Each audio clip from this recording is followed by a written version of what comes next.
All right, we are on. Ron Aitken, how you doing? Thanks for having us here. Hey, thanks for having me here too. But I'm glad you came out to Vegas to do this. We are in Vegas. We are not live, but we're in Vegas. We're sitting next to each other. This is pretty cool. I don't do this often, so to get out and do a little road podcast, I'm kind of excited about it. We should have gone down to the sports book and done this. Should have done it in front of the grand, what the fountain, something exotic. Yeah. All right. Well, listen. Thanks for having us. So I want to get into this. So let's start with this. I had talked to you a second ago about this idea of preparing high school athletes for the Olympic trials. You had a phenomenal Olympic trials. There's no doubt about that. Everyone knows that you ended up getting 3 women on the team, which is just outstanding. But you took a team of high school athletes and they had an incredible meet overall. So just the mentality of preparing high school athletes for something like the Olympic trials. Talk to me about the things that you and your staff were doing. I just think overall, that's the focus of the program is to get every athlete to their highest potential. When they start getting to my group or the groups below that, conversation starts about the making it to Olympic trials. If they have the junior national potential, national potential, I firmly believe the more chances I can give them to get the Olympic trials, and even though they may just go for the experience, the next time around they're going to have a better chance of getting to the finals and getting their hand on the wall, gaining just more and more experience. And I kind of go back to I think some people think that the Olympic trials is too steep of a hill to climb for 18 and under athletes. But there was a time where USA Swimming took away junior nationals and they didn't have a junior national step. And then all of a sudden the time standards came back and they were just so far down the road that you're just like, wow, that's like a really steep climb. And I just came to the point where I'm like, time standards are just time standards. We just got to get better all the time and not look at things as being so far away and just point ourselves in that direction. And that's kind of what our team has done, is just always point ourselves forward and not look at obstacles. And I think some people may see the Olympic trials as like, oh, I can never make it there. And I think those are the ones that just get blocked from making it there. So the mentality on the team is, that it's always possible to make it, and there's no roadblocks. We're always just trying to get better. Well, I understand that, sure, but then there's the next level of that of like, okay, once you're there, you're not just participating. You're not getting the participation trophy. You're actually getting people on the Olympic team. You got 3 girls on the team. So how then do you have that mentality of like, not only are you going to go there to compete, but you're going to go there to make this team? Well, the stats at the Olympic trials that a large percentage of people don't do best times. Mm-hmm. So we look at those things and like, look, we just have to get there and do best times, and we're going to place. I think 4 years ago, or actually 5 years ago, our average place, we had like 16 kids at trials, and they all placed right around 14th. Most of our events were you had to be in the top 8 to get a second swim. But a lot of our kids were like 14th. And that was just basically just the mentality of coming into trials and doing a best time, knowing that we would start moving up through the ranks.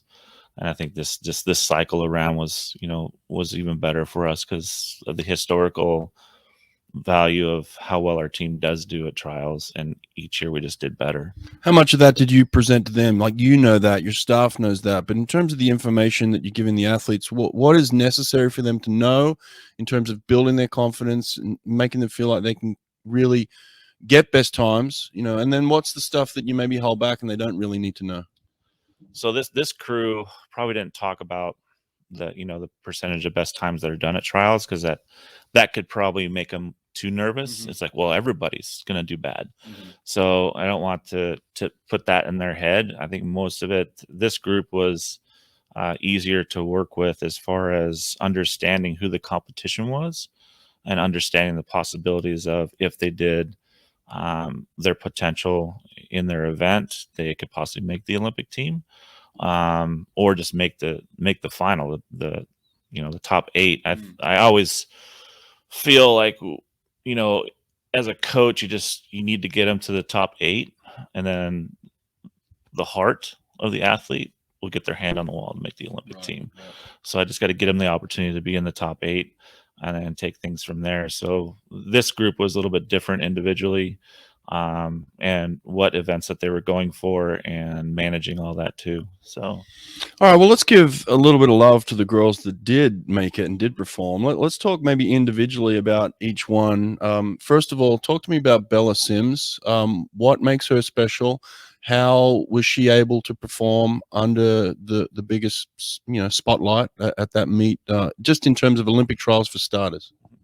I don't think it was easy for any of them, especially for Bella. But we tried to set her up to swim well. We knew she had 13 events that she could have chose from. Obviously, you don't want to get into that situation where you're over racing them, and then all of a sudden, because you raced them so hard, you took an opportunity to make the team, or just left a little bit on the table. So we didn't want to do that with her. We put her in the 100 butterfly to kind of just, get the nerves out and shake off anything that might be going on, and get her through that. And that worked out pretty well. She did the best time in the 100 fly. She was in one of the last heats. There was only 3 people in the heat, and it was just kind of put her through the motions. We always kind of had an idea that she could make the 200 free. So making the 200 free was the goal with her, because she was a 5,500 freestyler. And going into that, to me, being you got a 5,500 freestyle, you got a great 800 meter free, you should be able to come down and have a really good 200 free. So we kind of focused on that with her, and we got out of prelims, and she went a 159, and I'm like, I don't think 159 is going to make top 16. I don't think we're going to make it. And so we're watching the board, watching people coming in. I'm like, oh, wow. I mean, it looks like everybody else just gave us another chance. So each step of the way with her 200 free, we just got an extra chance. And so I said, hey, go warm down, get ready. You have the 200 freestyle semifinals tonight. And she goes back and gets ready, comes back, and she is just in the zone. She's focused, and she's got it going on. Comes out, and she drops another half a second to a second, goes 158. And even that, she's coming out of semis like, I don't know if 158's gonna get us into the top 8. And then the next heat comes in, and I'm like, oh man, we got another chance. We got another spot, so now we have a lane in the top 8. And it laid out perfectly for her. She was on the side of the pool that I thought was gonna be the best race for her. I think the other side of the pool would have been, a different style of race, but the race set up perfectly for her. She went into the wall last at the 150, and that's the heart of the athlete. She just put her head down and went as hard as she could to the wall, and she ended up getting 5th. Well, there's the race itself. Tactically, how much did you talk to her about that, or how much was that just her being able to have free reign in that event? She knew she needed to get out quicker. Like, we just weren't getting out quick enough. It's you coach plenty of people in 200 free. I just think that front end of that 200 free can be really painful if you do it wrong. So I think she just kept edging forward on the front end, edging forward. We still don't get the third 50 like we need to. It's her last 50 is so much better than her third. But we're still constantly working on that, just having an acceleration on third 50. But the maturity of the athlete and where she is being 16 years old, I think weren't there yet for that part of it. But yeah, there was some tactics involved, and just also the natural ability of knowing that side of the pool was going to kind of dictate the right kind of race for her, and she was going to be able to respond because of who she is. Just the competitor, just the eyeball to eyeball was going to be there just in time and take her to the wall. Wow. So she's not afraid to race then. She loves it. No, that girl loves to race. And I think all of them do. I mean, Erica and Katie, You should watch them in practice. They all want to get their hand on the wall, and they're going back and forth on each other all the time. Well, that's helpful. They got each other, which is fantastic. You said she qualified for 13 events. I believe so. I think it was 13. I mean, that's ridiculous. So in terms of where she's at in the 200 free, is that something that will be a focal point, or it could go any direction in the future? I think she can go in any direction. Right now, she doesn't like it, but her backstroke is doing really well. So she went a 151 short course backstroke, and she's getting a lot of compliments on that. It just, I think she's a great short course swimmer. I should be great in college. I think great short course meters. With all those pro events that are down the road, their short course meters. Yeah, just all together, she has a lot of range and flexibility to go in different directions. Yeah, what a dream for a college coach. Then has she made her college decision? Yes. So she chose the University of Florida. That's most recently in the last couple months. So. Well, good for her. Congratulations. It's a great school, great team. They got some kids down there that can swim right now. So she'll do pretty good down there. That's for sure. DESTRO Swim Towers. Gain strength in the water with a tower of power. Save $150 per double swim tower by using code BRETT, B-R-E-T-T, at checkout. DestroMachines.com. Vasa has been the go-to training tool outside of the pool for over 30 years. Vasa's products are ideal for developing power and proper technique in your swimmer's catch. Add a few Vasa trainers to your pool deck, and it's like adding an extra lane to your swimming pool. Go to vasatrainer.com, use code BRETT at checkout, and get 10% off anything from Vasa. Dwight, tell me about Katie Grimes and what makes her special. Katie's always been like really, really good, but she's always been in groups where she's the youngest. So it's kind of like the older kids, and then she's always like chasing these older kids throughout her groups, and so she gets kind of camouflaged with that a little bit. And then she's the last one to age up sometimes, and that's also. She's getting into the next age group, and she's at the bottom of the age group, or the older kids are just kind of like just in front of her, just a little bit in front of her. But she's super competitive. She always wants to win. She's really hard on herself. As a young kid, she's just like, she wants to do better, and she gets us, gosh, I should have done this better. I wish I did this. I wish I did that. She's always evaluating how well she's doing. But yeah, the trials with her, I think just the nerves, or not really nerves. You get there and it's like you think that you have to try even harder. Right. And she had an issue in the first event, right? The 400 IM? Yeah. So that was, I still think that's her signature race. It's one that's going to be probably her better race, with just kind of getting that breaststroke down. But she hit the 400 IM, and you could just see that the overstroking and the trying too hard, and then you're just not catching the water. And she still did really well, did her best time, but it was not the drop we were looking for. And she kind of shook that one off. Was pretty upset. I think she had an emotional breakdown for a little bit, and then she bounced back for the next race, got a little bit better. And then, of course, we all saw what she did in the mile. Just all of a sudden in the mile, she finds herself, she's like sneaking up on the competition from the outside. And then all of a sudden she throws down a 28 on the last 50 of her mile. And at that point, the confidence started going through the roof. Yeah, that'll do it for you. Right. Well, that is an interesting aspect, though, for someone that has kind of like her eyes set on her pet event, or the event where she feels like she's going to do well. And then that's the first event, and she doesn't do anywhere near where she wants to do. And then to come back and actually make the Olympic team, there's a lesson there for everybody. I mean, every swimmer in the history of the world is going to have a situation where their first swim at a big meet, where all the expectations, it just doesn't go to plan. So what's the lesson for everybody in this? It's you just got to keep moving forward. I mean, that's just the big thing, is that, put your pants back on and get out there and keep competing, and don't let the whole meet, end on a bad start. That's just a lot of it wasn't her training. It wasn't, anything that we had done wrong.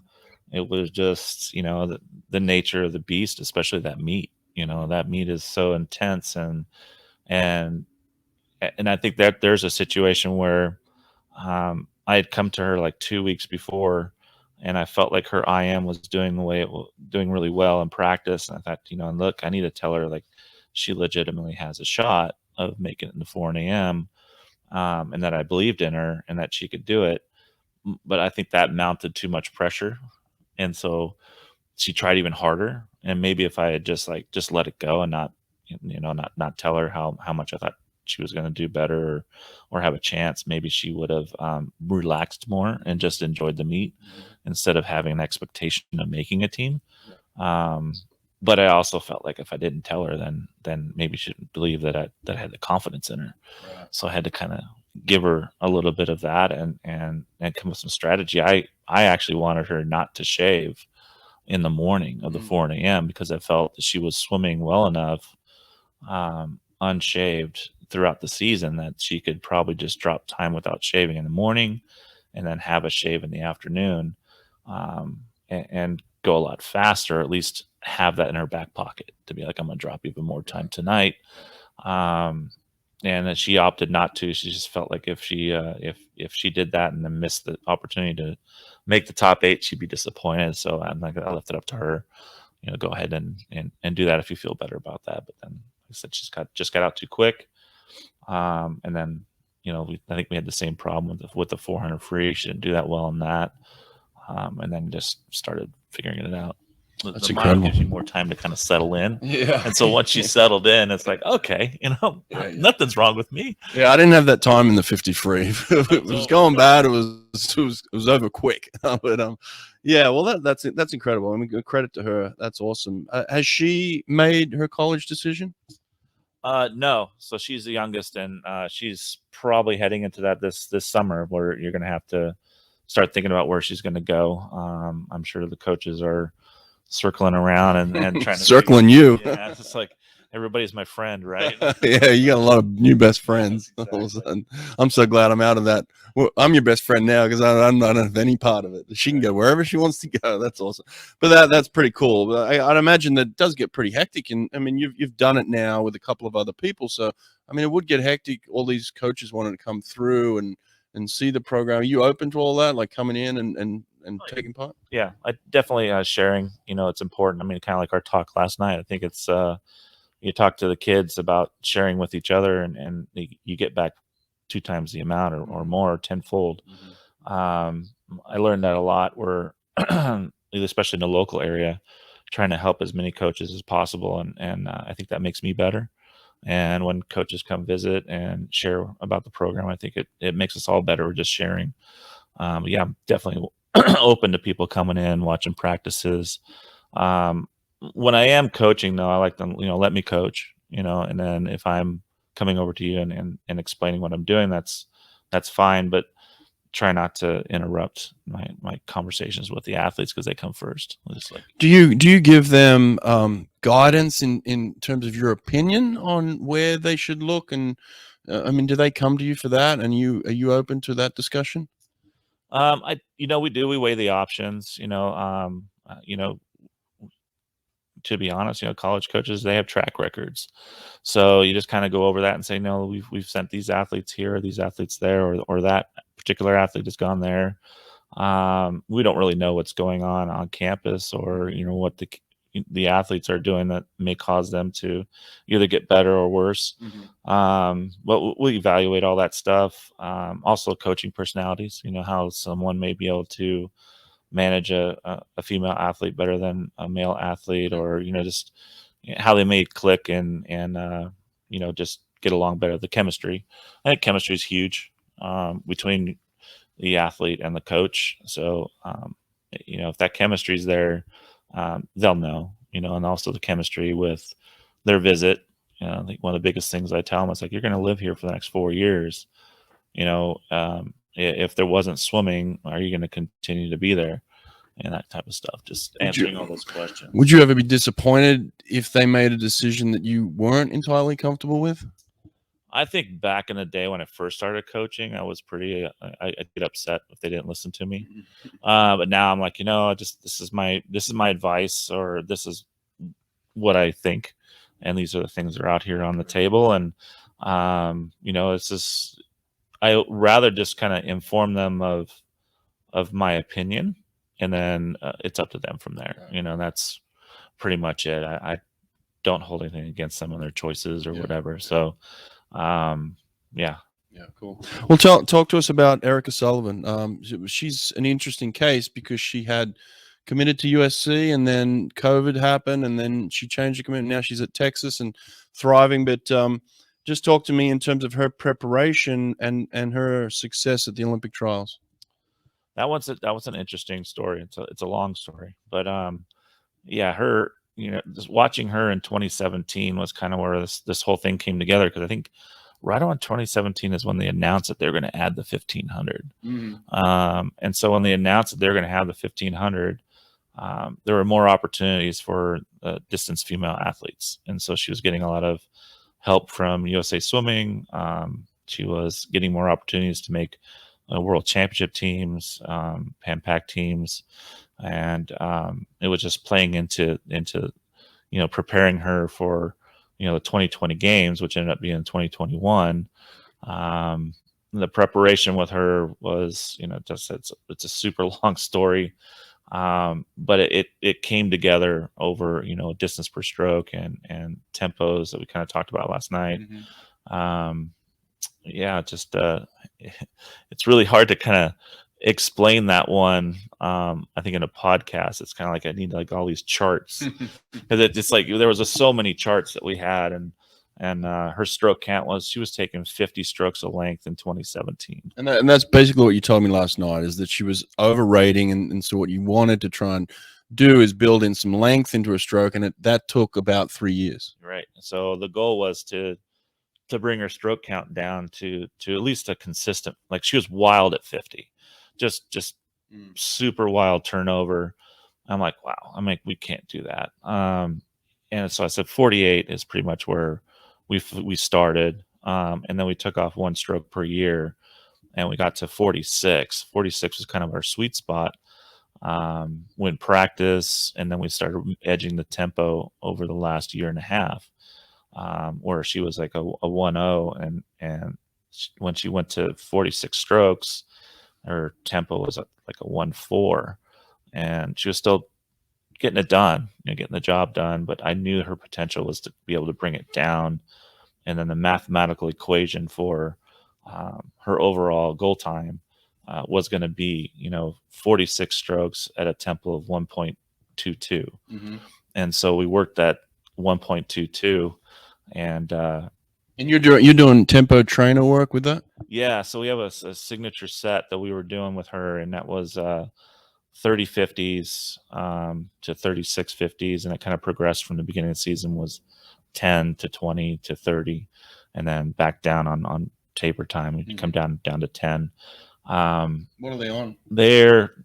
So I would manipulate the interval sometimes, but at first they were always just on the minute or 55 seconds. And so she's getting about 20 seconds rest. And then I started pressing it because she started getting so good at it. I would go minute 1 week, and I would the next week go 55, and then next week go down to 50. When we were going on 50, you start seeing things start to fall apart a little bit. So then I would go back, and we could progress forward again to the 50-second mark. But the interesting enough with her and her silver medal was, we got to the games, and it was just so strange that she just in prelims, she swam 44 strokes of length. And she says, it's so easy. She goes, I don't know what, I'm like, well, we're whispering on the pool deck. like, oh my gosh, it's like, this is just, yeah. And I shut it down. I'm like, oh man, this is going to be really good. It's like, so we're just whispering, and I think NBC caught us in the corner, just whispering about it. I was like, oh, I'm like, what? I'm like, she's like, yeah. I'm like, we're just like looking at each other. Like, oh, this is really good. This is really good. She said 44 strokes, which is like, we just know we knew what that meant. Right. And then she came out and she did it in that race. I was like, oh wow. So this is beautiful. As I told you, I was standing next to Greg Troy, And I was like, Greg, I said, this is everything we've been working on. And then it just took off another 2 strokes that we were just so consistent and adamant about the tempo and the stroke count. And then all of a sudden she just took another 2 strokes off, and it came naturally. That's nice when it all clicked like that, Yeah. especially at the Olympic Games. Yeah, I'm like, came together right on time, right? That's a bonus. Yeah. Swim Angelfish. Swim Angelfish is an online certification program that strengthens your teaching curriculum to serve swimmers of all abilities. Swim Angelfish will prepare you and your instructors with the skills to teach swimmers with autism, physical disabilities, anxiety, sensory and motor conditions, and more. Learn to teach skills faster and with more comfort with Swim Angelfish. Apply for an Only Alpha Pool Product Scholarship and receive up to 50% off your certification. Go to swimangelfish.com today to apply. What was it like for her to race a legend in Katie Ledecky? Was that nerve-wracking? No, I mean, she'd always been like, just been kicked by that horse, every single time. You get up on the blocks, and when she was, in 2016, 2017, she told a story about how she was at trials in 2016. And I think she was at the same heat, and she's swimming in one direction and the camera's going the other way. And that's Ledecky going that one way. And she's like, man, this just sucks. That's demoralizing. Yeah. So it's every time. But then I think it just got to where that camera wasn't so far away each time. It wasn't so far away.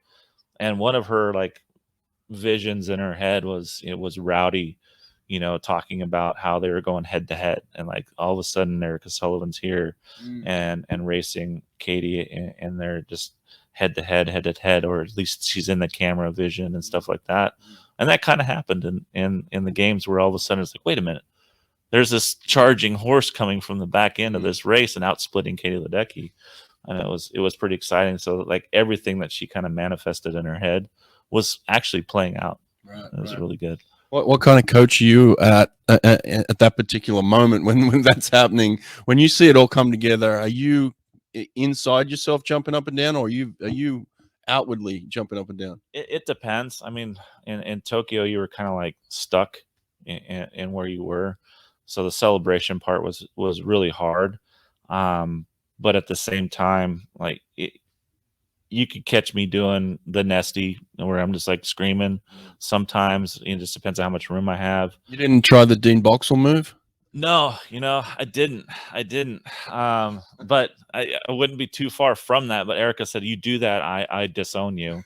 So I'm like, oh, don't worry, I won't do it. So, but yeah, I've had times where I'm jumping up and down and waving a flag and, waving papers and getting them to go. And then there's just next to the other guys, next to Greg and Ray Luz and those guys, and just watching it all come together was more of an accomplishment of work over 3 to 4 years of watching this girl develop and everything that she's done and listened to me about and to work through it. It was just kind of it was a very big accomplishment altogether. Right. Well, in my head, I'm like, oh yeah, absolutely. Incredible performance to get 3 people on the team. I guess the only other person we have to talk about who was at the Olympics that wasn't officially on the team was you, and that was a real shock to a lot of people. There was a huge public outcry in terms of the fact that here's a high school coach who gets 3 women on the Olympic team. Just unheard of, really unheard of. And not only that, is you had 3 people on the team. That's a big number. And then they left you off. They didn't announce you on this team. That must have been a real kick in the guts for you personally.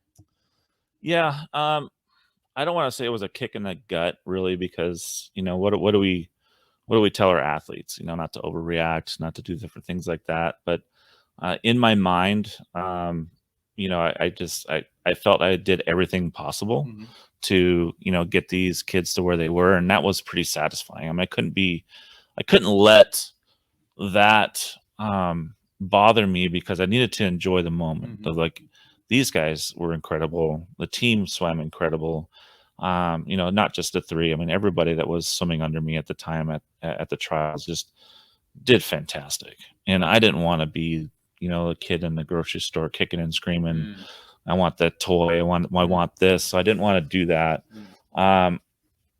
As a coach, you know, at that level, you understand that the process sometimes better than most people in the general public understands it. It's medal counts, potential medal counts. I wasn't doing the math, and then afterwards I kind of did the math. I'm like, ooh, I'm like, kind of, why didn't I make the team? But and it's, so, you know, you kind of do that stuff, and you know, you figure certain things out, and you're like, okay, well, that might be why. And there's certain decisions that were made. But Erica had asked me, she goes, aren't you upset? And I said, Erica, I said, look at the comments, all these comments about this stuff. I don't have to be upset. Everyone else is upset for me. And that just, I'll go ahead and just let that go. You know, and let the general public, you know, pitch for me at that point. And so when did you find out that you hadn't made it? Was it before the announcement, or did you have to sit there and listen, wait, and hope?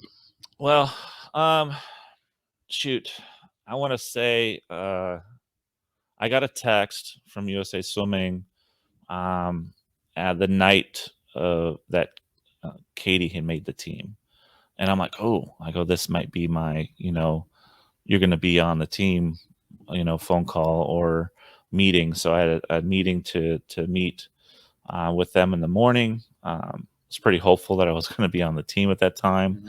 But you know, it's just, and then they let me down. You know, they just said, you know, hey, we're going to do everything we can to get you to the training camp. We're going to try to get you to Tokyo, but there's no guarantees because there was, you know, credentialing and everything that had to go. They had already selected their coaching staff, I think. And then so you had Brent Ackerley, Arky, and I were invited to the camp, and we're just kind of waiting to see if we're going to go any further from there. So you, hang on a second, you had swims still to take place by the time you'd found out, or the swims were over? The swims were over. I think it was coming up to the final day. I didn't have anybody on the last day. Okay. I think they were naming the staff that morning. So basically you had the whole morning session. There's no more prelims, right? It just goes straight into finals the last day. So I think there was a big coaches meeting, and then they just introduced the staff at that time. Did they give you a chance to kind of vent privately or question privately? No, I was pretty much the good soldier, just, you know, what I was told to do, and did what I was asked to do, and went from there. I didn't want to question anybody's job, or, you know, question, you know, why. I don't think I'm not making any friends by questioning other people on how to do their job. Sure, so yeah. Sure. Well, then there was also some heat with the fact that they had offered you a chance to go to the training camp, and then even to get credentialed on the Olympics. There was some outside heat from that. So it was almost like you're in this no-win situation. You weren't on the team, but then you kind of invited on, and then people had an issue with that. So it's like it must have felt like you were getting it from all angles at one point. No, it's like I didn't feed into it. I didn't really feed into it. I just was like enjoying the moment of being able to go with the girls and be their coach. I think that was like the most important part. I felt like if I had to hand them off and they had another coach going into Tokyo, I think they would have been fine at that point. I think just being able to get that 2 weeks in Hawaii and set them up really well, I think was fine. But yeah, it was a roller coaster, you know, as far as going and not going, and going and not going. But you know, I just did everything I could as day to day, you know. So every day was a good day. And then I didn't know if I was going to Tokyo until I think it was like 2 days before or 3 days before we actually flew out.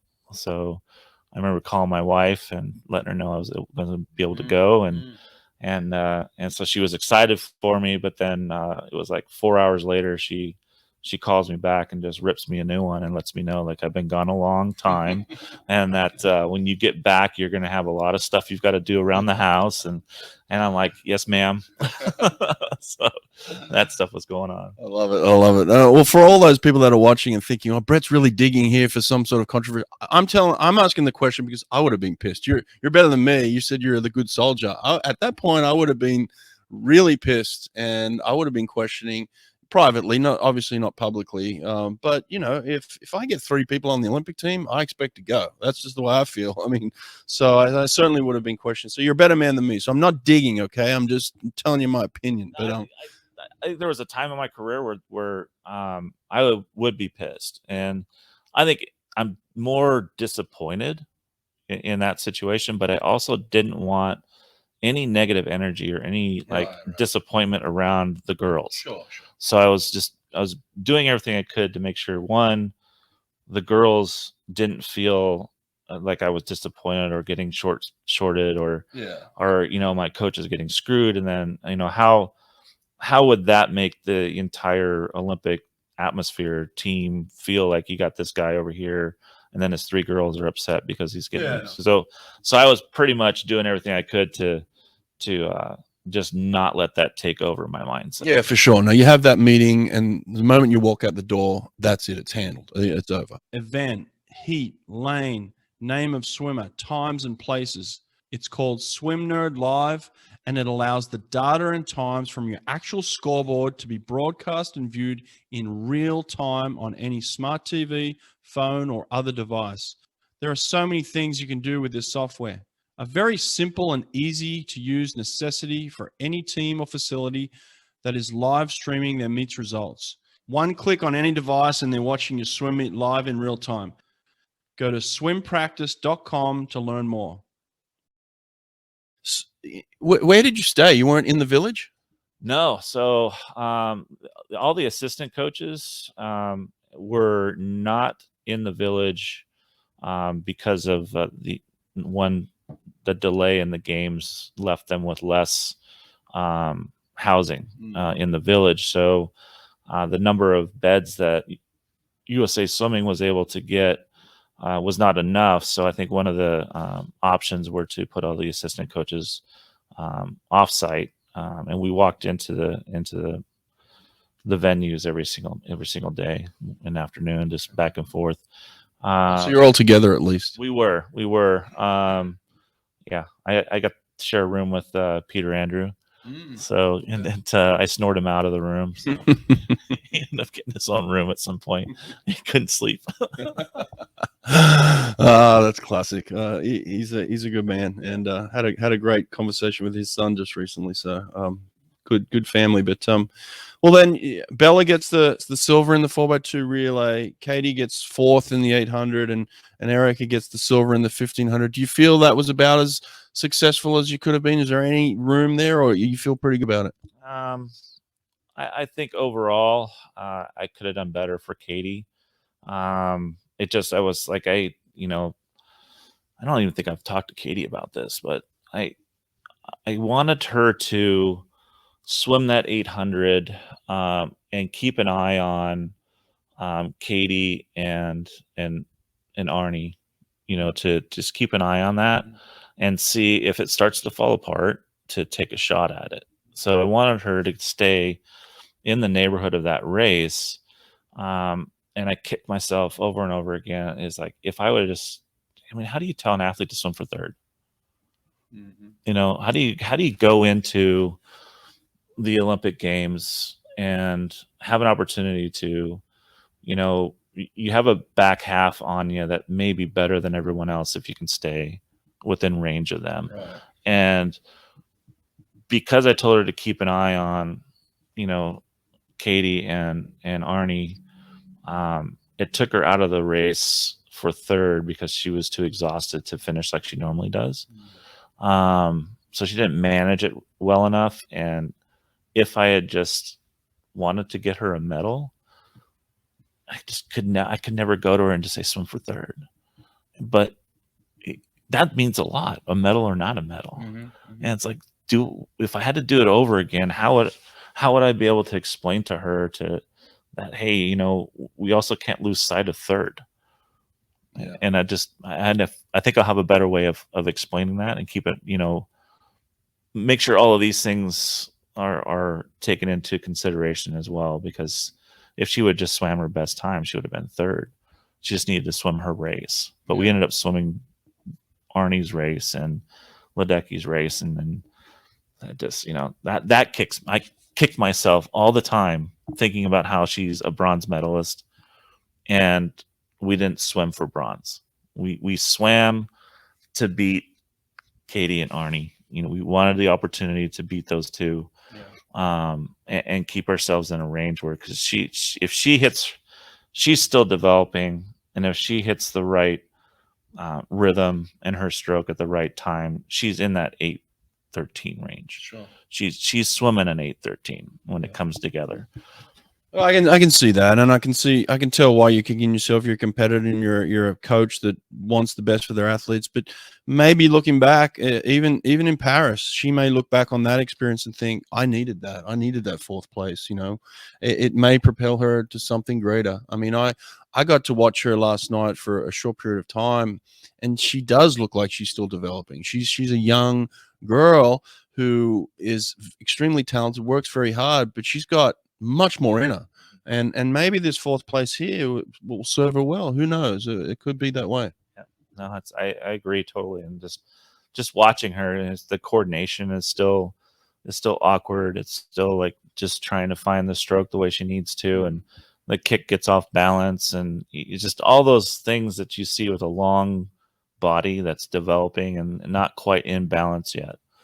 So, all right. Well, listen, let's talk about your program specifically then. You have a very specific type of program that works for you. And I'm just talking about the athletes in your elite squad right now, not your whole program.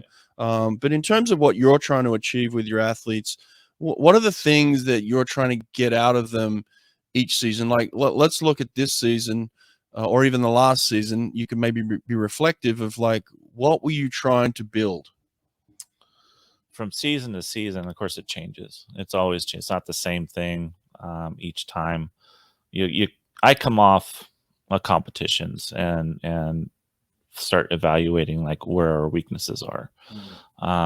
Also, you know, looking at the opportunities that each athlete might have to be able to, you know, make a team, or where's the target swim meet, you know, that we're going to go to place the highest.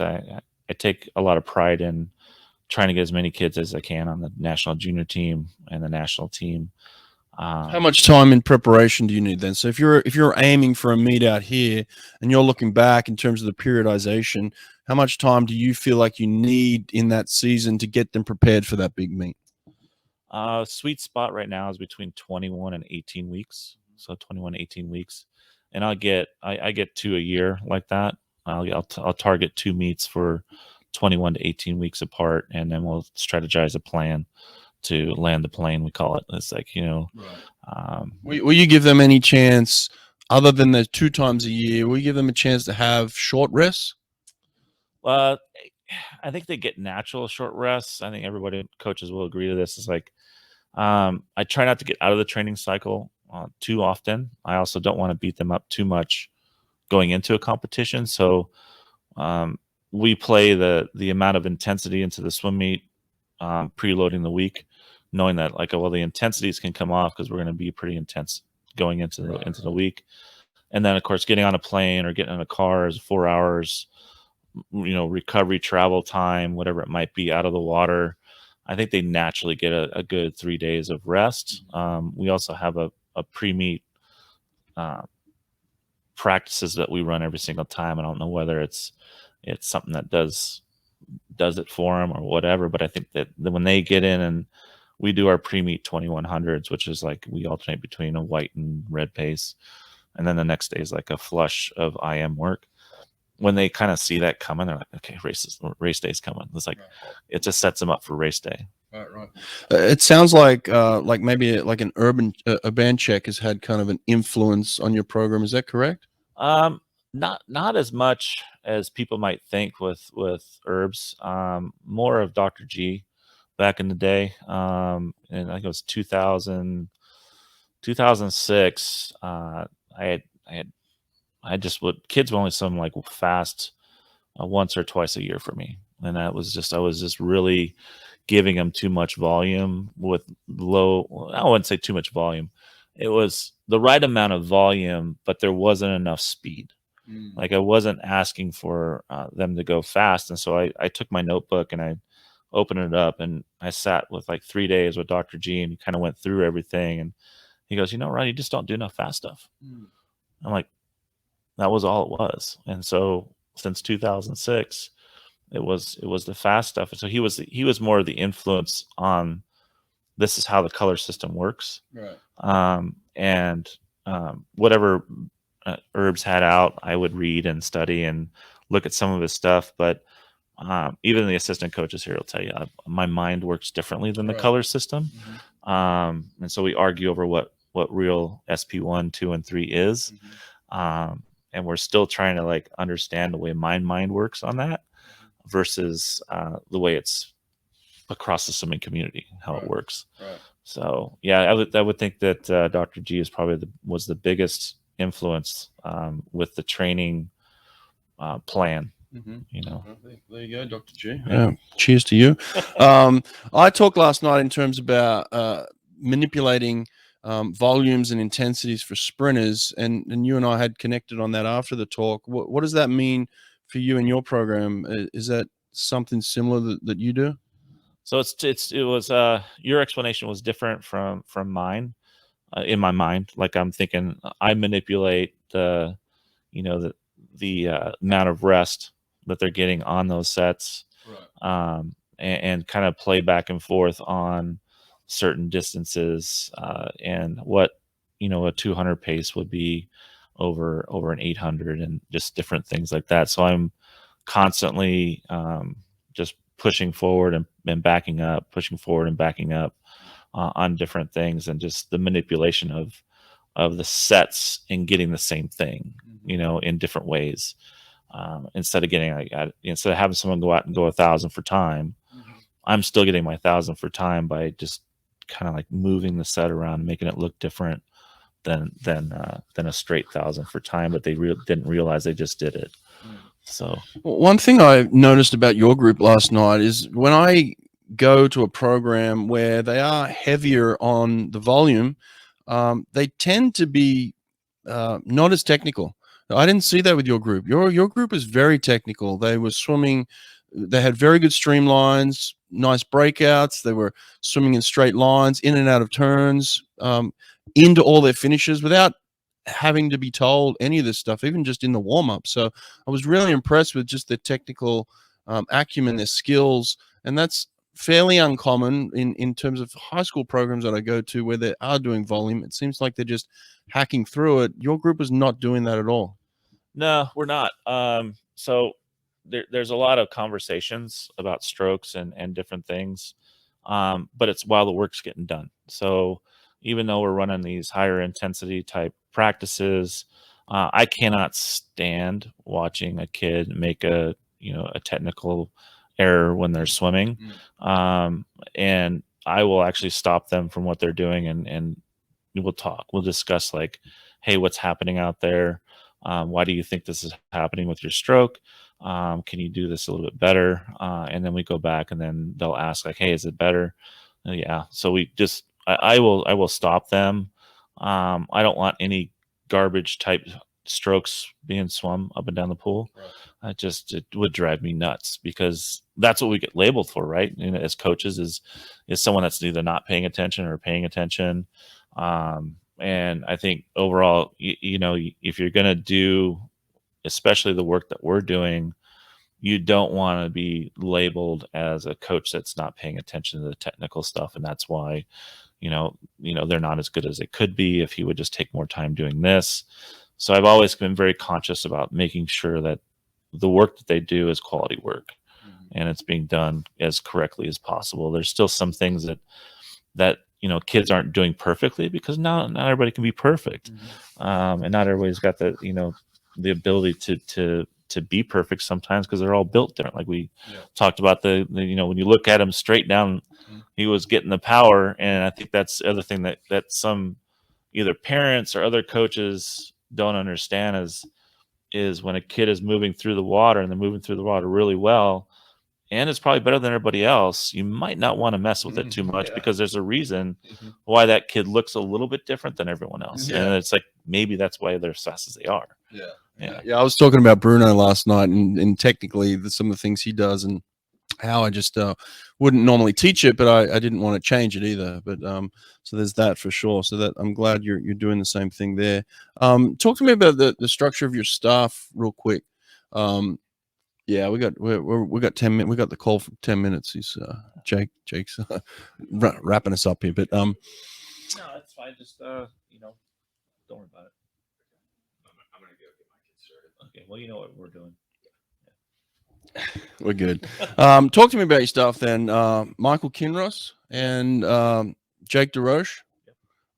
It sounds, I had spent some time with them, and that they're you know, disciples of yours, but it seems like you've got the program set up so it's like here to here to here, very fluidly, very smoothly. Everyone's kind of working together, and yet the coaches have freedom to coach and run their own programs, but it's within the context of what you're doing as well, which is, I just think it's great the way that you've set up the program. So talk to me about it a bit.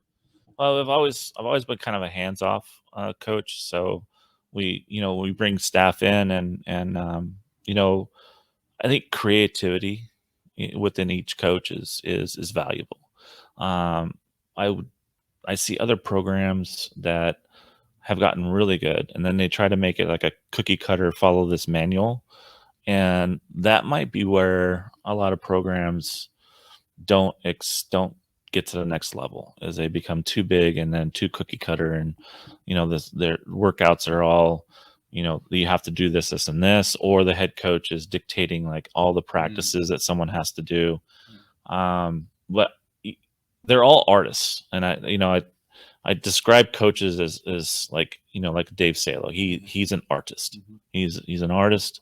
He's good at his work, and what he does.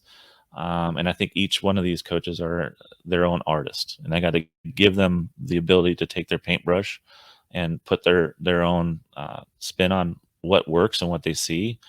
And kids, it's like when you're talking to a kid and you're trying to coach a kid, you're doing everything you can to get them to do the work or do what you ask them to do. And so you have to give them that freedom to be able to do that. And so these guys do a really good job of trying to understand what I'm doing, and then also prepare kids for my group. And I think that from the bottom of our program all the way through, it's about the coach below the coach trying to prepare for the coach above them. And it's just like, what is it going to take to get this kid to the next level? And what would the coach really like to see handed off to him? And we all kind of collaborate on that kind of stuff, but we never tell someone what they should be doing. We give them parameters of like how much volume you should be doing or how much sprinting, that type of stuff, but let them put it all out there. And I think that's really important for a head coach to be able to do that with their staff. Nice. Last question then. You have a select group. You've got the top group, and there's obviously standards and procedures in order to get into that group. So just talk to me about how would an athlete get into your group, and what are the expectations? Yeah. So over the years, it's kind of progressed from where I would select them and meet with them and ask them to be in my group, to now where they have to ask because it's a commitment. And that commitment to me is like, if you want to be in this group, you willing to commit to making sure you're there all the time. You're going to work hard for me. There's never going to be a low effort. There's always going to be a very high effort. Attention to details. You're not just going to come to be social and hang out. You're coming to do your job. So there's an agreement up front, then. So then once they're in and that agreement's not being met, how much rope do they have? So we kind of play around with like a 3-strike rule. Got a couple people on there, two strikes. Watch out. Yeah. So it's like, don't mess with me. Just like I work really hard. I work really hard to design a practice. I work really hard to design a season plan. Work really hard to land a plane for an athlete. And if they're not doing their part, we'll have those discussions and say, look, it's just this is not for us, and don't let this take away from everyone else that's in the group. So If they're not being serious and they're not following through on things, then we'll have those conversations about just moving back down to the group you came from, or moving to another team if it's really disruptive. I haven't had to do that in a long time. It's just, I think you just have to have those conversations more often with those guys. It's like, hey, well, why are you here? And then they realize, like, yeah, I'm really being dumb right now. I don't know why I'm being dumb like this. I'm like, well, okay, this is your warning shot of, like, I've brought this to your attention that you're not doing everything you can to achieve your ultimate goals, or not even that, your potential. We always want to reach your potential as much as possible, whether it's the Olympic team or if it's sectionals or whatever it is. But if you're not going in that direction, then why are we here? And it's like this time to, like, go ahead and move on from this point. Well, there it is. I mean, people are wondering what the secret is. There's a standard of excellence here at the team Sandpipers. So listen, that's simple as that. Appreciate you sharing with us today. Thanks for opening up about the program and what you guys are doing. Good luck in the future. Okay. Yeah, thanks, bud. Appreciate it. Thanks, Ron.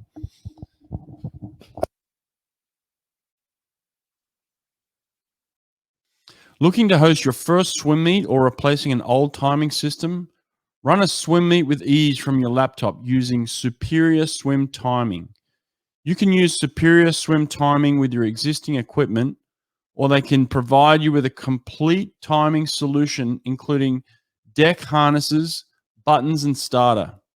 SST is fully compatible with Hy-Tek and Team Unify, as well as Colorado, Daktronics, and Amiga touchpads. Go to superiorswimtiming.com to learn more, and be sure to tell them I sent you.